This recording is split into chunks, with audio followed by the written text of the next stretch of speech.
warahmatullahi wabarakatuh. Waalaikumsalam warahmatullahi wabarakatuh. Bapak Ibu yang dimuliakan oleh Allah SWT, sebelum ada kejadian yang dialami oleh seorang manusia, Allah akan mengirimkan tanda kepadanya. Allah akan memberikan sinyal kepadanya. Contoh, kalau saatnya mata dipejamkan, Allah memberi tanda. Allah kirimkan rasa ngantuk. Coba kalau Allah tidak memberi tanda, kita bisa tidur di sembarang tempat. Sementara kita pengajian begini langsung tidur semua, kalau tidak ada tanda yang Allah kirim. Sementara kita berkendara, bawa mobil, naik motor, tiba-tiba tidur di atas motor. Kalau Allah tidak kirim kita tanda, pasti dikirim itu tanda. Kalau ini perut saatnya diisi, pasti Allah kirim tanda. Apa tandanya? Dikirim rasa lapar, sehingga kita tahu bahwa ini sudah saatnya perut ini diisi. Ya, jadi inna likulli syai'in sababa. Segala sesuatu ada sebab-sebabnya, ada alamahnya, ada tanda-tandanya yang dikirim oleh Allah Subhanahu wa taala. Cuma ada manusia yang peka dengan tanda itu, ada yang tidak peka. Ada yang sudah dikirimi tanda oleh Allah, tapi dia abaikan tanda-tanda itu. Allah sebetulnya sudah kirimi. Kadang orang Pak sudah dikirimi rasa ngantuk, tapi dia abaikan perasaan ngantuk itu karena kesibukannya dengan yang lain. Ada yang sudah dikirimi rasa lapar oleh Allah, diabaikan perasaan lapar itu karena kesibukannya mengerjakan sesuatu. Nah, kalau tanda itu diabaikan, pasti ada efeknya yang buruk. Kalau Allah sudah kirim rasa lapar, kita abaikan rasa lapar itu, ditunda-tunda makannya, pasti ada efek buruknya dalam kehidupan kita. Nah, intinya sebelum ada kejadian yang kita alami, Allah mengirimkan tanda. Itu kalau manusia itu disayangi oleh Allah Subhanahu wa taala, pasti dikirimi tanda, Pak, kalau disayang oleh Allah SWT. Nah, apalagi kematian. Allah pasti kirimkan tanda kepada yang akan mengalami kematian, terus dikirimi tanda-tanda. Mungkin ada yang bertanya, tapi bukankah hanya Allah yang tahu tentang kematian?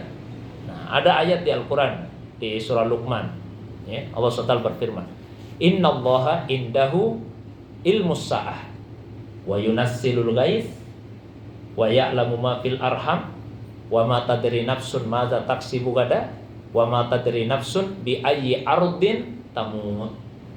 Innallaha indahu ilmus sa'ah, sesungguhnya Allah hanya di sisinya pengetahuan tentang waktu kiamat.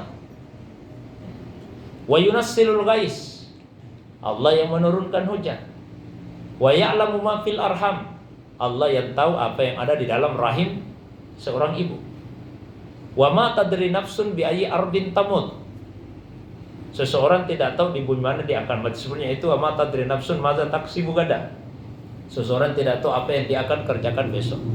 Tapi sebetulnya 5 yang disebutkan di sini itu terpisah antara yang pertama dengan 4 yang berikutnya. Kalau yang pertama, innallaha indahu ilmus sa'ah, hanya Allah saja yang tahu selama-lamanya sampai dia terjadi. Jadi tidak akan ada yang tahu kapan ini kiamat terjadi. Meskipun sebelum kiamat terjadi Allah kirimkan tanda-tandanya, ada tanda kecilnya, ada tanda sedangnya, ada tanda besarnya. Ya? Nah, jadi kiamat tidak terjadi tiba-tiba, ada tanda yang Allah kirim. Ada tanda kecil, tanda sedang, tanda besar. Kalau tanda kecil itu sekali saja terjadi dan tidak akan terulang. Misalnya kata Nabi, bu'istu ana was-sa'a kahatain, jarak antara saya diangkat jadi Nabi dengan kiamat seperti 2 jari ini. Seperti 2 jari. Maksudnya apa? Ulama menjelaskan, kalau jari tengah itu ibarat umur dunia, dari pertama dia dicipta sampai kiamat. Ini umurnya dunia. Kalau jari telunjuk itu perumpamaan umur dunia, dari pertama dicipta sampai diutusnya Nabi Muhammad SAW. Ya, ini pertama dunia dicipta sampai di sini, nah, diutus Nabi. Kalau di sini dunia dicipta sampai kiamat, berarti selisihnya ini ibaratnya adalah jarak antara diutusnya Rasulullah SAW dengan kiamat. Itu tanda kecil, Pak. Seandainya Rasulullah belum diutus, belum dekat itu kiamat, karena belum diutus Nabi yang terakhir. Begitu diutus Rasulullah SAW, berarti kiamat sudah dekat, karena Nabi terakhir sudah diutus. Ada tanda sedang, kalau tanda sedang terjadi dan berulang-ulang kejadiannya. Saya sebutkan satu saja. Kata Nabi, kiamat tidak akan terjadi sebelum orang-orang Islam berlomba-lomba bermegah-megahan dalam bangunan masjid. Ya, tidak sebanding dengan jamaahnya. Fisiknya saja yang diperbaiki, jamaahnya tidak diurusi. Nah, terus tanda besar, ini yang belum terjadi Pak, tanda besar itu. Ya, seperti misalnya ada asap tebal yang menyelimuti bumi, terjadi 3 gerhana bersamaan, Ya'juj Ma'juj, Dajjal dan seterusnya. Tapi ada tanda-tanda dulu sebelum kiamat itu terjadi. Nah, yang berikutnya tadi, hujan turun. Tapi Allah singkap sebagian rahasianya. Makanya ada kemudian perakiraan cuaca. Dan presisinya kan tinggi, akan hujan, berawan dan seterusnya. Di dalam rahim Allah singkap lagi rahasianya. Ada USG, kemudian bisalah, oh ini anak laki-laki, anak perempuan. Meskipun tidak 100%, tapi akurasinya kan tinggi. Nah, begitu juga kematian. Hanya Allah yang tahu.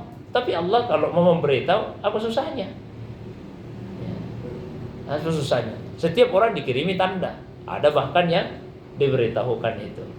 Ya, tapi jamaah sekalian, tanda-tanda itu ada yang zahir, jelas disebut di hadis, ada yang tidak disebut di hadis.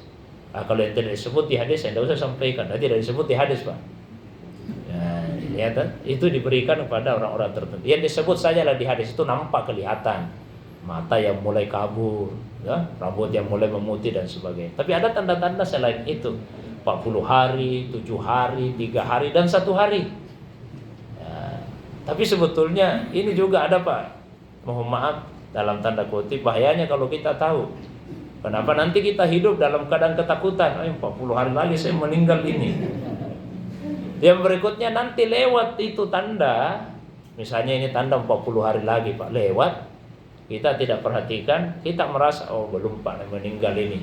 Ternyata 40 hari lagi kemudian diwafatkan oleh Allah Subhanahu wa ta'ala. Tapi pasti ada tanda yang dikirimkan oleh Allah Subhanahu wa ta'ala. Yang penting adalah kita selalu siap siaga saja. Jadi satu saja Pak, saya sebutkan misalnya, kalau kita tegakkan lidah kita ke langit-langit, kalau kita tegakkan lidah itu pasti itu terasa Pak, geli.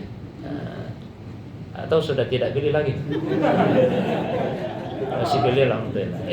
Itu di sebagian. Sekali lagi ini tidak disebut di hadis. Bapak Ibu boleh percaya, boleh tidak. Nah, kan itu tidak disebut di hadis. Wallahu a'lam bishawab. Itu Pak. Hah? Ada Pak ilmunya. Ada. Apa